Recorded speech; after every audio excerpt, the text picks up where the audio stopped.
Ang kwentong ito ay hango sa totoong buhay. Mula ito sa isa nating kabayan na itago na lang natin sa pangalang Viray. Taong 1976, Manoot, Mindoro. Isang maliit na nayon ang Manoot. Iilang kabayan lamang ang makikita sa lugar at halos lahat ng mga nakatira ay magkakamag-anak. Kaya naman magkakakilala lahat ng naninirahan at kapag may napadayo, madali lang itong malalaman ng mga residente. Nang mga panong ito, bigla na lang dumating ang isang lalaki sa lugar. Hindi naman ito baliw, pero nakakaduda ang kinikilos.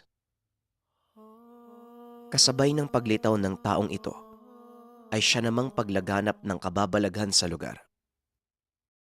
May aswang na nananalasa ng mga hayupan. Namataan ito sa akto at nakarating na sa kabilang nayon.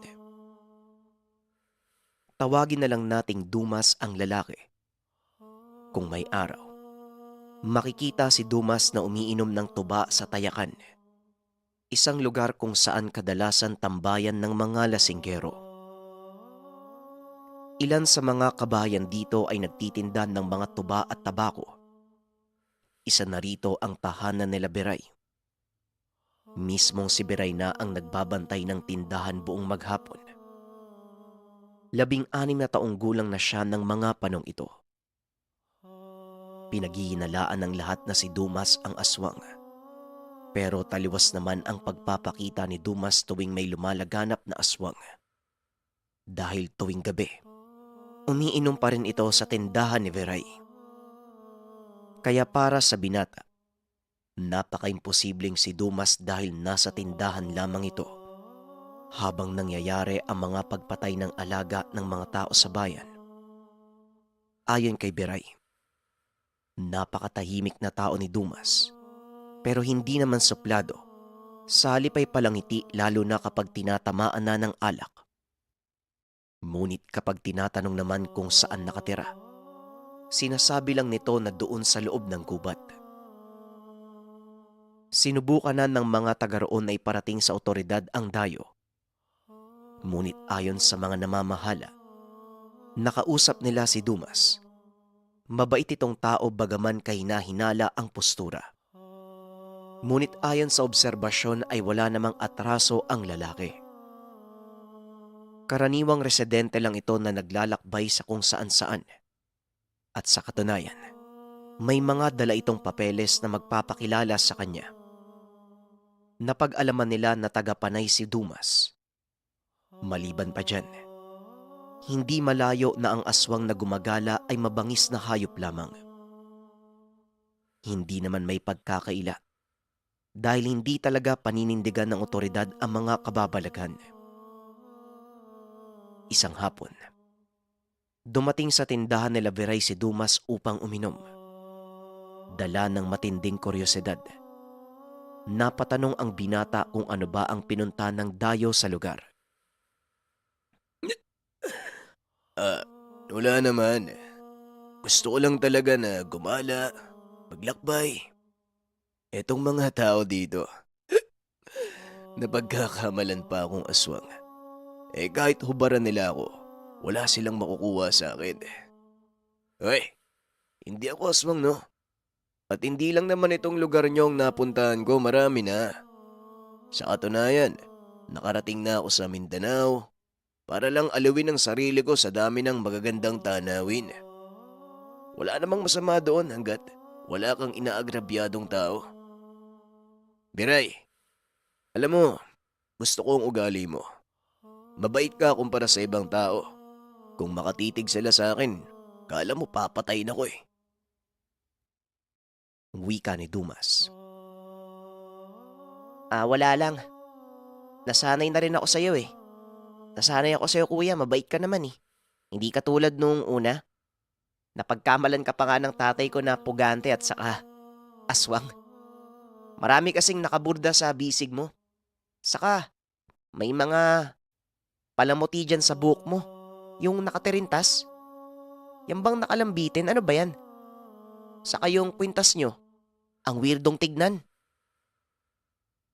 Tugon ni Viray. Ito ba? Itong nasa dulo ng buko na nakalambitin. Palamuti lang to dong. At itong mga kwintas ko, koleksyon ko lang. Nakuha ko pa sa iba't ibang lugar. Ito namang mga nakaburda sa bisig. Hindi lang ito ang mga patik ko. Marami pa. Kung makikita mo akong nakaubad ng damit, magugulat ka. Mga katagalang. Teka, alam mo ba ang pangalan ng tao na nakatira dyan sa kanto? Nakita mo kanina, di ba? Tinititigan ako ng masama. Magbumamasamay na pero may kayabangan. At saka parang hinahamon ako. Balak pa nga yata akong gulpin eh. Ewan ko ba, umiinom lang naman ako dito. Ano ba tong nangyayari sa lugar nyo? Wika ni Dumas. Nang marinig naman ito ng binata, kagad niyang sinabi na pinsan iyon ng ama na si Kuming. Mayabang talaga at tanyag sa lugar bilang antingero. Ayon sa mga nakatira, marami na itong napatay na aswang na minsang gumagala sa lugar. Baka nagdududa din ito kay Dumas. Dagdag pa ng binata, marunong din sa panggagamot si Kuming at ito ang pinagkakakitaan niya sa buhay. Kapag nalalasing yun dito, kung sino-sino na lang yung hinahamon niya, minsan nga nagwawala pa eh. Tinatapon yung mga galon ng tuba na may laman. Wala namang sumusubok na lumapit, may hawak na itak eh. Nga pala, hindi ka ba natatakot sa gumagalang aswang? Tanong ni Viray. Hindi ako natatakot sa aswang. Mas nakakatakot pa nga yung mga taong nakatira dito. Baka ilang araw siguro, hindi muna ako magpakita, masyadong mainit yung mga mata ng tao eh. Malay mo, biglaan na lang akong tagain sa likuran. Ay nako, kung dayo ka nga naman. Ang hindi nyo alam, may lupay na mga magulang ko dito. Pero nasa bandang liblib lang. Baka nga magkakamag-anak lang din tayo pero malayo na. Nagtayo ako ng kubo doon sa lugar. Kung kailan pa naman may napili na akong lugar na titirahan, doon pa talaga ako magkakaproblema. Tugon ni Dumas. Ilang araw ang lumipas. Hindi nga nagpakita si Dumas. Hanggang sa may dumating na 4 na kalalakihan sa tindahan nila Viray. Mahahalata na iinom ang mga ito. Habang bitbit pa ang patay na manok. Mukhang galing sa sabungan at nanalo. Kabilang sa mga ito si Kuming. Angatang boses at makikita sa muka na nakainom na. Nagmungkahi pa ito na ihawi na lang ang mga dalang manok sa gilid ng tahanan ng binata. Bakit hindi mo nilalabas ang tuba, Viray? Nasaan ba ang tatay Lexus mo? Dumating na ba? Yayayain ko sana ng inuman. Nagkataong nanalo kami sa sabong. Wika ni Kuming. Kagad namang nilabas ng binata ang ilang galon ng tuba at baso. Habang ginagawa ito ni Viray, pinaliwanag niya na abala ang tatay sa pagsasaka. Kung hindi hapon babalik, baka gabi pa. Hanggang sa nagtanong ang asama ni Kuming, Napoleon ang pangalan nito. Hinahanap si Dumas. Oo nga pala. Nasaan yung Dumas na yon? Estranghero na may hindi magandang dala sa lugar. May tinatagong katangian. Napansin mo ba siya nung mga nakaraang araw, Dog? Hindi na namin nakikita. Wika ni Kuming. Wala po eh. Hindi ko nga din po napapansin. Baka abala lang. Tugon ni Viray. Pakisabi naman kapag bumalik dito, wag na siya magpapakita sa lugar. Baka kamo hindi na ako makatiis eh. Malilintikan siya sa akin. Narinig mo ba ako? Natatakot tuloy yung mga naninirahan dito dahil sa kanya. Wika ni Kuming. Nang marinig ito ng binata, Kagad niyang pinuna at sinabi na wala namang ginagawang masama si Dumas. Kahit misteryoso, alam niya na mabuti itong tao. Dagdag pa ng binata, kung may dapat mang katakutan sa lugar, ito ay walang iba kung hindi si Kuming. Aba, kumakampi ka sa kanya. Teka, sino bang kamag-anak mo? Ako o siya? Huwag kang sasagot sa akin Baka gawin ko uli yung sinapit ng tindahan nyo nung nakaraan. Nanahimik na lang si Viray. Maya-maya pa ay bigla namang dumating si Dumas. Dumiretso sa tindahan. Bumili ng tabako at isang galon ng tuba. Kalmado lang ito. Pasimple pang sumandal sa haligi at nagsindi ng tabako. Nang mga oras na yun, natahimik ang grupo at nagkatitigan. Siniko ni Kuming si Napoleon at pinaringgan ng tao. Oh, ayan na. Ayan na yung hinahanap mo, pare. Ang yabang mo kanina. Ngayon nakatitig ka lang. Wika ni Napoleon. Habang si Viray naman, halatang natataranta dahil alam niya sa sarili na magkakagulo. Lalo na nang makitang galit na si Kuming. Matapos itong paringgan ni Napoleon, tumayo ito at lumapit kay Dumas. Pinitik ni Kuming ang tabakong hawak ni Dumas. Hindi naman kumibo ang lalaki. Muling nagsindi ng bagong tabako. Aba, parang hindi mo alintana ang presensya ko Manhid ka ba? Ay, ito na ang huling araw na makikita ko yung pagmumukha mo sa lugar. Bumalik ka kung saan ka namumungad. Kamalasan ang dala mo dito sa baryo. Wika ni Kuming. Nanatiling tahimik si Dumas. Sumaglit pa ng tingin kay Viray at yumuko. Nang mga sandaling ito, mataas na ang tensyon sa lugar. Habang si Viray naman, binabana ang mga galon ng tuba kung sakaling may maganap. Hindi ito matatapon. Maya-maya pa, bigla na lang kwinelyuhan ni Kuming si Dumas. Tila wala lang naman ito kay Dumas, na natiling tahimik habang nakayuko. Nagtawanan pa ang mga kasama ni Kuming at sinabing hayaan na lang totally hindi naman papalag. Hindi nakinig si Kuming. Inambahan niya ng pagsuntok sa mukha si Dumas. Nang mga sandaling ito, biglang nagsalubong ang kilay ni Dumas at nagsalita. Kaibigan, huwag mong ituloy yan. Kung ano man ang hinala mo patungkol sa pagkatao ko, nagkakamali ka. May tangan ka at karunungan. Hindi malayong makikilatis mo ko. Hindi ba? Aswang ang tingin mo sa akin. Wika ni Dumas.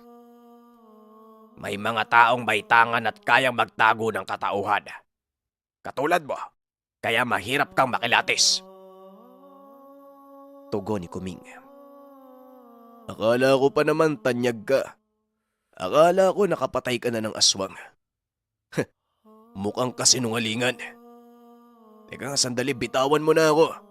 Medyo nakakasakit ka na. Nang mga sandaling ito ay mas tumaas ang tensyon. Nang marinig ni Kuming ang sinabi ni Dumas, nagpantig ang tenga nito at nagbitaw ng suntok. Ngunit gano'n na lang ang pagkagulat ni Kuming nang biglang saluin ni Dumas ang kamao. Pinilipit, sabay hatak at sipa sa mukha ni Kuming. Napalo dito sa lupa at napadaing sa sakit. Matapos nun umupo sa bangko si Dumas at uminom ng tuba. Samantala, nagkatitigan naman ang mga kasama ni Kuming. Dalawa dito ang nagpaalam na uuwi na dahil baka madamay sa gulo. Ngunit nanatili si Napoleon at lumapit kay Kuming. Sabi ko naman sa'yo huwag kang kumpiyansa. May tangan yan pero hindi aswang. Talagang hinamon mo pa eh. Nagmukha ka tuloy nakakaya. Dapat sinabi mo na lang na susubukin mo yung gamit. Hindi yung dumidiretso ka. Akala mo hari ka eh. Ayun tuloy, nakatikim ka. Wika ni Napoleon. Nang marinig ito ni Kuming, tinulak niya ito at bumalikwas. Tumahimik ka dyan, Napoleon. Sige. Hindi nga siya aswang pero malakas ang tangan. Hoy, hinahamon kita. Wika ni Kuming. Hindi pa ba sapat sa'yo yung pinakita ko? Kung iisipin, normal lang yon para sa atin. Ayos na yon at hanggang doon na lang. Huwag na nating idaan sa karunungan. Hindi mo ko kilala, kaibigan. Baka magsisiga. Wika ni Dumas. Sa hindi inaasahang pagkakataon, dumating ang tatay ni Viray. Dumating si Lexus. Nagtataka ito at nang makapasok sa tahanan, kagad nagtanong kung anong nangyayari. Pinaliwanag naman ni Viray na nag-aaway ang dalawa. Naloko na. Alam mo ba kung bakit ako napauwi ng maaga? Natuklasan ko kung ano at kung sino talaga si Dumas. Manunugis yan ng mga aswang. Batay sa sinabi ng kumpare ko, taga Palawan yan. Hinahabol yung mga aswang na nakatakas. Wika ni Tatay Lexus. Dito tumaliwas lahat ang pag-unawa ni Viray kay Dumas. Yung nabanggit nitong lupain na minana sa magulang, lahat ay pawang kasinungalingan. Sa halip, iba ang pakay ni Dumas sa lugar. Maaring ang lumalaganap na aswang ay siya ding tinutugis ng lalaki. Samantala, nagubad na ng damit si Kuming. Inunat ang mga daliri at braso na tila makikipagsuntukan na. Angat sa kintab ang suot nitong medalyong trespiko habang bumubuka ang bibig sabay tapik sa balikat. Hanggang sa hindi na nakapagpigil si Dumas, pinatulan na nito si Kuming. Panay ang awat ni Napoleon, ngunit inamba nito ng pagsuntok ni Kuming. Walang makikialam. Medyo nakakainsulto yung ginawa mo, Dumas. Hindi kita kilala. Pero ako, kilala mo ba ako? Una pa lang kitang nakita. Alam kong meron ng kakaiba sa'yo. Maaaring nagkamali ako na isa kang aswang. Pero may karunungan ka. Hindi naman may pagkakaila dahil halata naman sa mga palamuti sa katawan mo. Nakakamangha ang lakas mo. Pero hindi pa ako nagkakarga. Gusto kong malaman kung sino ka talagang animal ka. Wika ni Kuming. Nang mga sandaling iyon ay umalis na lang si Napoleon. Hindi na nakisali dahil hindi nakikinig sa kanya si Kuming. Ikaw ang bahala. Mukhang gusto mo pang mapaya ng pangalawang beses. Ober, ano pang ginagawa mo? Simulan mo na. Inaantay lang kita. Wika ni Dumas. Makikita sa mukha ni Dumas ang pagiging kalmado. Samantalang si Kuming naman, sinipa si Dumas ngunit mabilis itong nakailag. Kumabig lang ng kaunti sa bangko. Dumiretso na si Kuming sa gilid ng tindahan. Sinindihan pa ni Dumas ang hawak na tabako. Mas lalong nabana si Kuming. Nagpakawala ito ng suntok habang nakatalikod si Dumas. Ngunit bigla na lang tumayo si Dumas kaya hindi tumama ang pagkasuntok. Dumiretso ng dapa sa lupa ang kalaban. Sumubsob ang muka. Nagkaroon ng mga galos ang pisngi, habang dumudugo naman ang ilong. Hindi pa ako lumalaban yan ha. Pero tignan mo yung mukha mo, ang dami ng sugat. Isipin mo na lang, paano kapag umatake pa ako? Wika ni Dumas. Hindi pa rin tumigil si Kuming. Mabilis na kinuha ang kahoy na nakatukod. Kaya naman bumagsak ang malaking tabong tabla at naipit ang kamay ni Beray. Sumigaw ang binata sa sobrang sakit at hindi magkamayaw sa kakaiyak. Dito na nagalit si Dumas.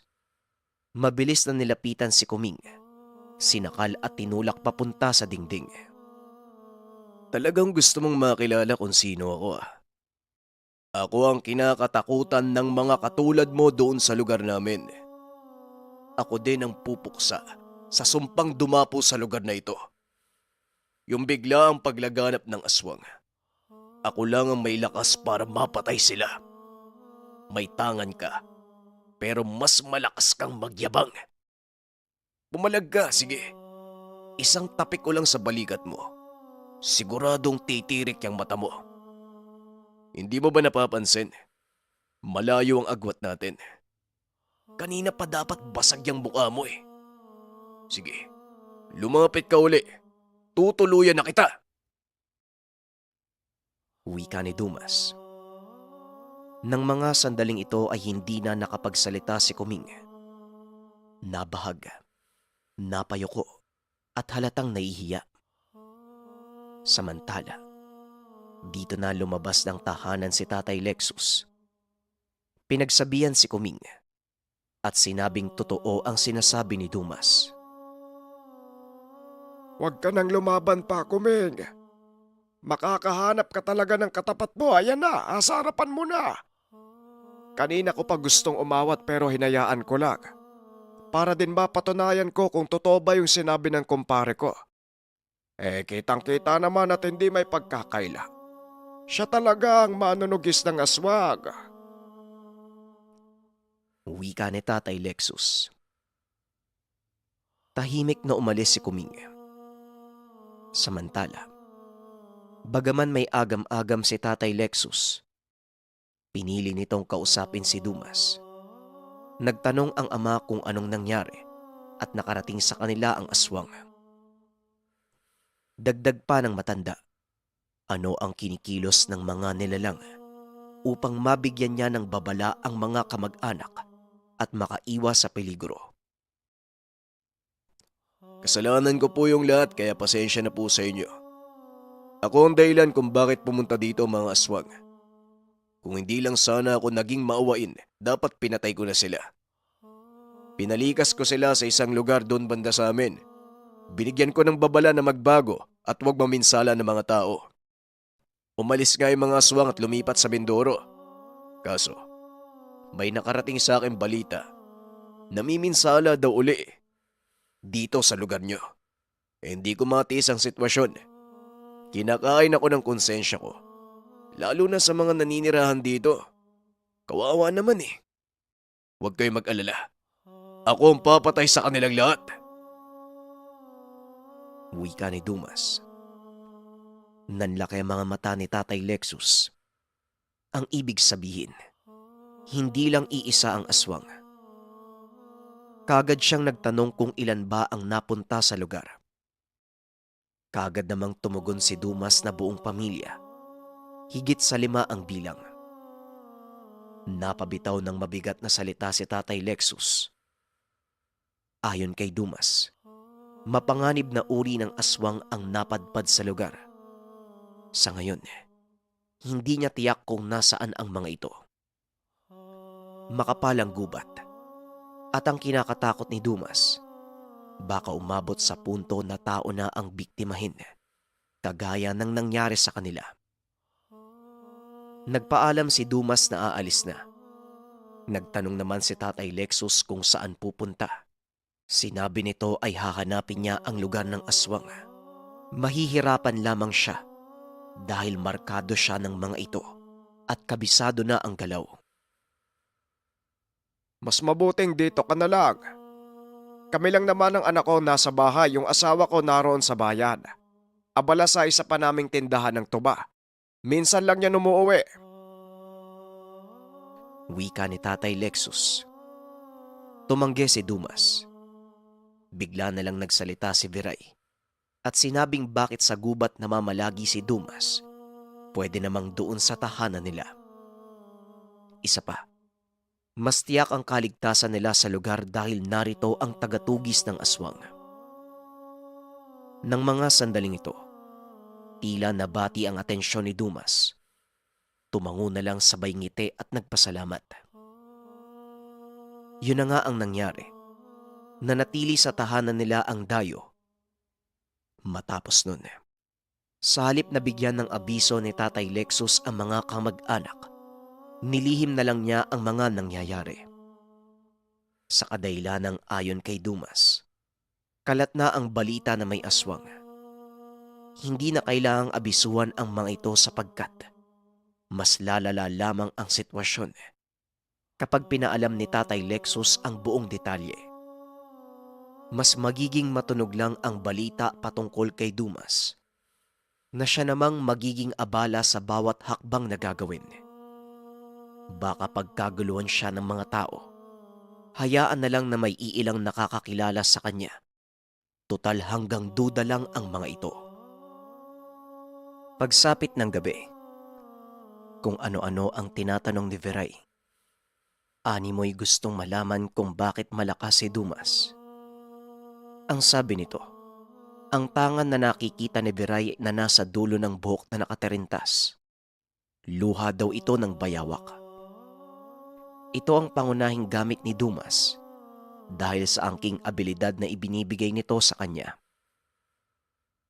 Maya-maya pa, bigla na lang bumisita sa bahay si Kuming. Nangingi ito ng pasensya kay Dumas, lalo na sa nagawa kanina. Napaghinalaan pang aswang, pero mali pala. Kung hindi daw itinago ni Dumas ang presensya, malamang malalaman kagad ni Kuming na hindi ito aswang. Sa halip, isang tao na may malakas na karunungan. May agam-agam kasi si Kuming dahil ang aswang ay marunong din na magtago sa katauhan. Pasensya ka na din ha, sinadya ko talaga to eh. Alam mo naman siguro kung ano ang dahilan. Sa oras na may kaalaman, huwag ilalantad. Alam ko din na may malasakit ka sa mga tao, kaya alam kong nag-aalala ka nang dumating ako. Pero kaibigan, payo lang, huwag nating gamitin ang kaalaman sa karahasan. Wika ni Dumas. Tumango si Kuming. Sinabing walang makakaalam sa tunay na pagkatao ni Dumas at kung ano man ang magiging hakbang nito, tutulungan niya ang dayo. Subalit sinabi ni Dumas na basag umano ang gamit ni Kuming. Alam ko naman yon, Dumas. Pero ang totoo, hindi ako umaasa sa gamit. Sa mga orasyon at lihim na aral ako nakatuod. Itong ngipin ng kalabaw ko basag na. Pero hindi ibig sabihin nun wala na akong kayang gawin. Nga pala, ano ba ang tangang dala mo? Hindi ko man lang naramdaman. Pero kung makapagbigay ng lakas sa katawan mo sagad, hindi ako makapaniwala. Tanong ni Kuming. Nagkaroon ito ng interes na malaman kung ano ang bertud ni Dumas. Nang mga sandaling ito, nag-aalala si Dumas na sabihin kay Kuming kung ano ang meron siya. Baka maging banta ito sa buhay. Pero dahil na rin sa pagpapakita nito ng maayos na pakikitungo, tumango si Dumas, pero dapat maging bukas ang isip ni Kuming dahil ang matutunghayan niya ay sadyang kakaiba kumpara sa karaniwan. Si Tatay Lexus, pati na rin si Veray, napangiti dahil malalaman niya na ang gamit ni Dumas bukod pa sa luha ng bayawak. Itong maliliit na bato na pinagbuhol-buhol ko sa tali at ginawang kwintas. Kambal mo siya ng balete. Bunga ng sinukuan, bato omo, sa tuyong batis. At itong nasa gitna, pungkol na santol. Nakuha ko ma ito sa iba't ibang lugar, na kung saan may mga kababalagang lumalaganap. Itong isa naman na sabi ko na kay Beray, luha ng maiwagang bayawak. Hindi bayawak na may karaniwang laki kung hindi, mas malaki pa sa tao. Kung isipin mo, parang buwaya eh. Sa liblib na lugar ng Mindanao ko ito nakuha. Hindi ko inaasahan na ako'y makakakuha sa gamit sa dami ng mga taong nagtatangkang makamtan ito sa lugar. Wika ni Dumas. Sa pagpapatuloy ng dayo, Karamihan sa nagtangkang kumuha sa mutya mula sa bayawak ay namatay. Ang iba ay hindi natagpuan. Habang ang ilan, iniwan ng tamang pag-iisip, nabaliw. Ang mga tao ding yon ay may malakas na tangan, pero hindi pinalad ang mga ito na makuha ang mutya ng bayawak. Ang pananaw ni Dumas, baka trabungko. Ito naman madalas ang nakukuha sa mga hayop kagaya ng bayawak. Ito din ang sinasabi ng may mga karunungan sa lugar. Trabungko na may napakalakas na bisa. Nang mga panahong ito, naging matunog sa may mga tangan ang nasabing gamit. Ninais ding sumubok ni Dumas.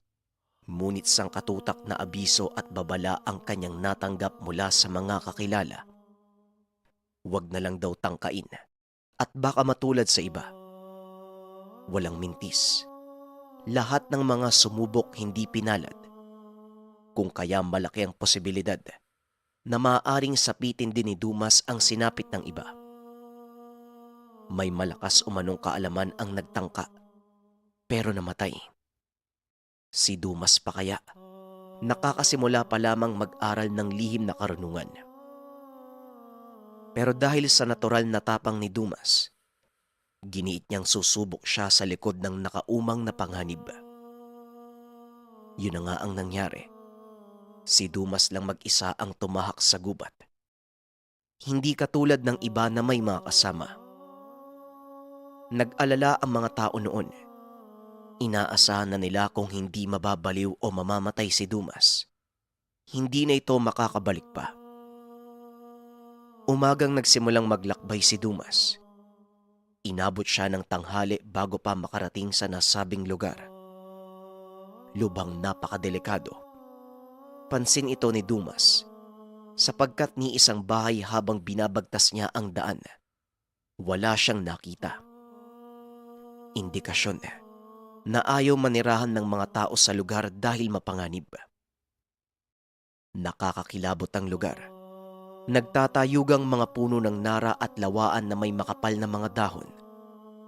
Kahit may araw pa, nagmistulang yungib ang lugar sa kadailanang medyo madilim. At bukod pa dyan kahit tanghali at mainit, nanunuot sa kanyang balat ang lamig na dulot ng mga hamog. Alam ni Dumas na ito na ang lugar, sapagkat may iilang mga naiwang bakas. Ilang kinalawang napatalim. Nakahawi ang mga damo at halatang may nangyaring pakikipaglaban. Bukod pa dyan, dama niya ang bigat ng lugar. Nawari pinamumugaran ng mga mabangis na lamang lupa at aswang. May nakita siyang maliit na batis. Nagmumula ang daloy sa isang bukal sa ibabaw. May angking tapang man si Dumas, pero ng mga sandaling iyon ay binalot siya ng pangingilabot. Lalong-lalo na nang marinig ang mga kakaibang huni. Animoy mabangis na halimaw. May mga may hinang halakhak na animoy bungisngis ng mga lamang lupa. Naghanap ng magandang pwesto si Dumas. Ayon kasi sa narinig niya, tanghali at kung hindi naman kaya, dapit hapon ang pagpapakita ng bayawak. Habang naghahanap ng lugar, inalam ni Dumas ang sistema. Pinag-aralan kung saan siya maaaring tumakbo at kung saan maaaring lumaban. Pero napakahirap. Makitid ang daan dulot ng mga naglalakihang ugat at kapal ng mga damo. Idagdag pa dyan ang mga tinik na makate. Ganun ba, kaibigan? Anong ginawa mo? Tanong ni Kuming. Umakyat ako sa puno. Sa tingin ko, makikita mula sa itaas yung sinasabing bayawak kapag lumabas na. Inabot ako ng takip silim pero wala eh. Ang nakita ko, babae. Nakakapagtaka kung paano siya nakarating dun sa lugar. Tugon ni Dumas. Wala siyang naramdamang kakaiba doon sa babae. Casual ang suot pero kita ang hubog ng katawan. Bigla itong lumingon sa kanya. Dito niya napansin, ubod ng ganda ang babae. Ngumiti sa kanya, nawari ng aakit. Pero hindi siya nagpadala. Sa halip ay inobserbahan niya lamang. Hanggang sa nagsalita ang babae, nagtanong kung taga saan siya. Kanina pa siya inoobserbahan ng babae. Sa katunayan, lumapit ito sa kanya upang pababain ng binata. Bumaba ka dyan, Ginoo. Ano bang ginagawa mo dito sa lugar? Wika ng babae. Ang pangalan nito ay Salin. Nagpakilala din si Dumas. Maya-maya pa dahil sa tingin niya, maayos naman itong makitungo. Bumaba siya at lumapit kay Salin. Habang papalapit, mas naging malinaw sa mata ni Dumas ang kagandahan nito. Maputi, mamula-mula ang labi. Mahirap itanggin na nabibighani siya sa ganda ng dalaga. Mahinhin ang babae na wari birhen. Lumapit naman sa kanya at hinawakan ang kamay ni Dumas. Inilapit ang mukha ng babae na animoy hahalikan si Dumas. Nag-aalab na ang pagkalalaki ni Dumas. Pero dahil sa respeto sa sarili, pinili niyang ibaling ang tingin sa ibang direksyon. Kinalas niya ang hawak ng babae. Teka, hindi tayo magkakilala. Wala ka bang dignidad? Tanong ni Dumas. Hinatak naman ang kanyang kwelyo, dahilan para kamuntikan magpang-abot ang kanilang mga labi. Dikit na ang katawan ng babae sa kanya. Nararamdaman niya ang dibdib nito. Pero hinarang ni Dumas ang kanyang kamay at sinabing umuwi na ang babae kung saan siya nakatira. Dito nakita niyang bahagyang umatras si Salin. Tinitigan siya na animoy sobrang seryoso.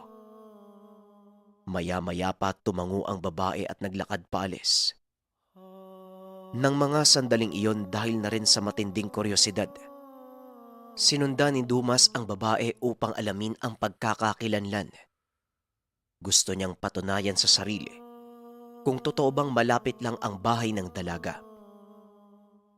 Habang nakasunod kay Salin, para umanong unti-unting nagbabago ang itsura ng paligid. Animoy para siyang lasing na umiikot ang buong lugar.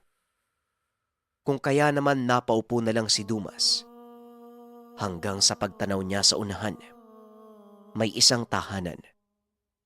Maliit na bahay pero maganda ang pagkakagawa. Nakita niya doon si Salin.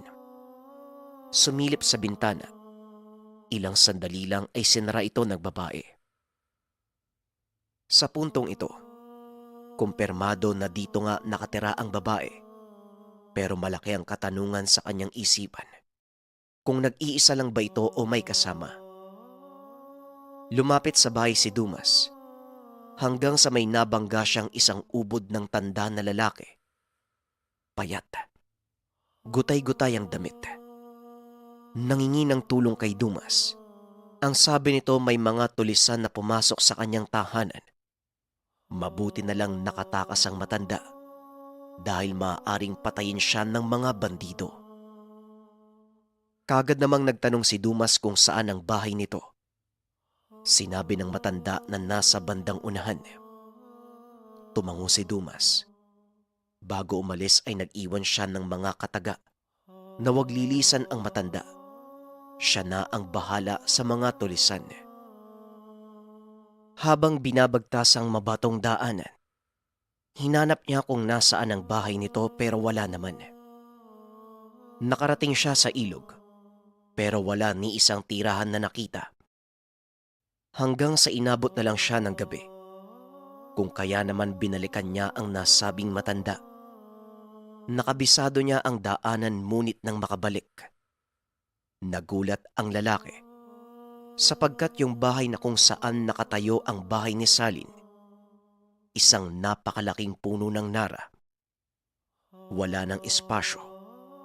Maging yung daan na alam niya sa sarili na medyo maluwag, binalot na ng makapal na baging. Medyo naguguluhan si Dumas. Kaya inisip niya na baka naligaw lang siya ng lugar. Baka nasa maling direksyon, kung kaya ginalugad ni Dumas ang buong lugar. Hanggang sa muli niyang nakita yung babae. Dito napangiti si Dumas. Kagad siyang nagtanong sa pag-aakalang naliligaw. Pero hindi nagsalita yung babae. Sa halip ay tumalikod ito at naglakad. Nang mga sandaling iyon ay may kabilisan na ang paglalakad ni Salin. Kagad namang sumunod si Dumas. Maya-maya pa, napapitlag si Dumas. Bumungad sa kanya ang napakalaking nilalang. Ito na ang bayawak. Nakapatong sa ibabaw ng malaking bato. Nakadungaw ang ulo nito kay Dumas. Mabilis siyang umatras. Hinarang ang kamay at nag-amba ng bunot ng patalim. Sa oras sa sumunggab sa kanya ang nilalang, hindi ito magdadalawang isip na itarak ang patalim. Kaso nga lang, nanatili sa ibabaw ng malaking bato ang taong bayawak. Maya-maya pa biglang lumitaw sa gilid ni Dumas si Salin. Nakangiti ito na animoy natutuwa. Sa puntong ito unti-unting nagbago ang itsura ng babae. Pumutla na kasing puti ng papel. Humaba ang buhok na malaginto. Hindi nakakibo si Dumas sapagkat habang nangyayari ito, dito niya palang naramdaman ang kakaibang presensya ng babae. Nakakakilabot. Nawari nakakatakot pa sa presensya ng demonyo. Ilang segundo pa ang lumipas. Nagsalita ang babae at ayon dito, lahat ng tumahak sa lugar ay hindi na nakauwi pa. Ang iba ay namatay at kinain ng bayawak. Isa kong diwata at ito ang aking alaga. Alam ko na nararamdaman mong may mali sa lugar. Bakit merong binibini sa gitna ng gubat? Ang iba ay dinadaig ng kanilang pagkalalaki. Lahat sila ay walang respeto. Kumagat sa pang-aakit ko. Ang naging resulta, nabaliw sila. Wika ng babae. Isa itong diwata. Dagdag pa nito, ang iba naman hindi siya pinapansin. Ang hangad lamang ay makuha ang bagay na makakapagbigay ng lakas sa tao. Sa pagpapatuloy ng diwata, kay Dumas lang niya narinig ang dignidad at napagsabihan siya ng binata. Kung kaya dahil dito, nalaman niya na mabuting tao si Dumas. Sa ikalawang pagsubok, kung hinayaan ni Dumas ang matanda, ang ibig sabihin nito ay wala siyang pakialam sa tao. Pero dahil sa ipinakitang pagmamalasakit at ninais itong matulungan, hindi niya na kinakailangan pang subukan ng ilang ulit ang binatilyo. Bukod pa dyan, hindi kagad sumuko si Dumas. Hindi pinanghinaan ng loob. Sa halip hinanap talaga ang bahay ng matanda. At nang makabalik, sinigurado ang kalagayan nito. Natuwa ang diwata. Ang matanda at siya ay iisa lamang. Matapos nun, naglakad si Salin patungo sa bayawak. Bigla na lang nagliwanag ang mga mata ng bayawak. May nalaglag sa lupa na galing sa mga mata nito. Dinampot ng diwata. Kasabay naman ng pagdampot ay siya namang paglaho ng malaking nilalang. Maaari ka nang umalis, lalaki. Huwag kang dadaan sa dinadaanan ng mga tao dahil mapanganib. Maraming magtatangka sa buhay mo. Maraming taong nakaabang sa'yo. At kung hindi ako nagkakamali, papatayin ka nila. Dito ka dumaan. Mas mabilis kang makakarating sa lugar mo. Sa mismong lugar kung saan ka nakatira. Wika ng diwata. Habang nagsasalita ito, kumikinang ang kanyang kamay. Mula ito doon sa nalaglag sa mata ng bayawak. Ramdam ng lalaki na ito na ang mutya. kung kaya gusto niya sanang kunin. Pero dahil na rin sa respeto sa diwata, hindi na siya humiling pa na ibigay ito sa kanya. Kaya naman tumangulang si Dumas. Umuwi na siya. Nagpasalamat sa pagbibigay ng tamang direksyon. Sandali lang. Bumalik ka nga dito. Hindi kita maintindihan, tao. Pumunta ka dito para makuha ang lakas ng mutya. Bakit parang napakaiba mo? Nagpakahirap ka sa pagpunta. Isinugal ang buhay. Pero aalis ka lang. Wika ng diwata. Hindi bali na lang siguro, ayos na ako. Sapat na yung ligtas ako. Alam ko namang mahalaga sa'yo yung gamit na yan eh. Akala ko trabong ko. Luha pala. Sadyang nakakamangha. Salamat Salin ha. Salin pala ang pangalan mo. Salamat ha. Alis na ako. Wika ni Dumas. Hindi ka na kailangang baliwin. Sadyang likas na sayo ang pagiging baliw. Bueno, lumapit ka dito. Ipinagkakatiwala ko sa iyo ang luha ng maywagang bayawak. Gusto ko ang pagkatao mo. Gusto ko ang pagkalalaki mo. Wika ng diwata. Abot langit ang tawa ni Dumas. Hindi niya inaasahan na napakaraming pagsubok pala ang daraanan. At ang ugali niya ang naging dahilan upang malagpasan ang lahat ng pagsubok. Ang luha ng bayawak, puti ang kulay, kumikinang at malamig sa kamay. Hindi perpektong bilog, may nakausli ng kaunti na patulis. Muli siyang nagpasalamat kay Salin, pero hindi ito nagsasalita. Nakatitig lang sa kanya na animoy may ibang ibig sabihin. Hoy, huwag mo sabihin na pagsubok na naman to ha. Patayin mo na lang kaya ako. Parang ito naman yata yung gusto mong gawin eh. Kunwari ka pa. Kanina ang dami pong sinasabi kesyo nakapasa na ako tapos meron na naman. Sabihin mo lang kung gusto mo akong patayin ha. Yun naman yung inaasahan ko dito eh. Maraming nakakapagsabi, wala daw nakakaligtas. Wika ni Dumas. Nang mga sandaling ito ay muling tumawa si Salin. Nahuhumaling lang ako sa iyo, binata. Asahan mong palagi mo kong kasama. Hinding-hindi kita iiwan. Huling wika ni Salin at bigla itong naglaho. Napabitaw ng mabigat na salita si Dumas sapagkat hindi pagsubok ang pangaakit. Talagang may gusto sa kanya ang diwata. Alam niya sa sarili na kayang gawin ng isang nilalang katulad ng diwata ang mga bagay, lalo na kung galing sa bibig nito. Kaya hindi may pagkakaila. Bagaman naglaho si Salin, kasama niya na ito sa araw-araw. Maya-maya lang ay umuwi na si Dimas. Binagtas niya ang daan kung saan ang itinuro ni Salin. Mga 1 oras ang paglalakad na ginawa niya. Nagulantang ang lalaki nang bumungad sa kanya ang lugar. Tapat ito ng kanyang tahanan. Halos sumabog ang ulo ni Dumas sa pagkagulat. Nanggaling siya sa gubat ng Mindanao.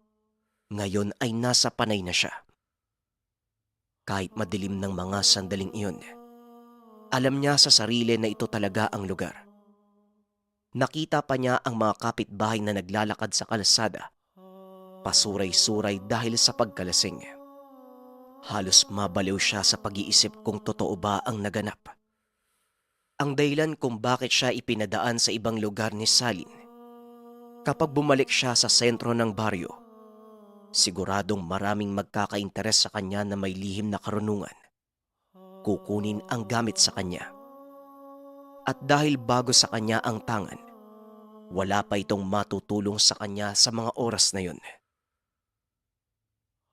Siguro kaya ako dito pinadaan. Tama nga naman siya. Papatayin ako eh. Kasi ako lang yung tao na nakabalik. Siguradong kukunin nila kung ano man yung meron sa akin. Pero nakalimutan kong itanong ano ba yung bisa ng gamit na to? Maraming salamat sa pakikinig ng ating kwento mga kabayan.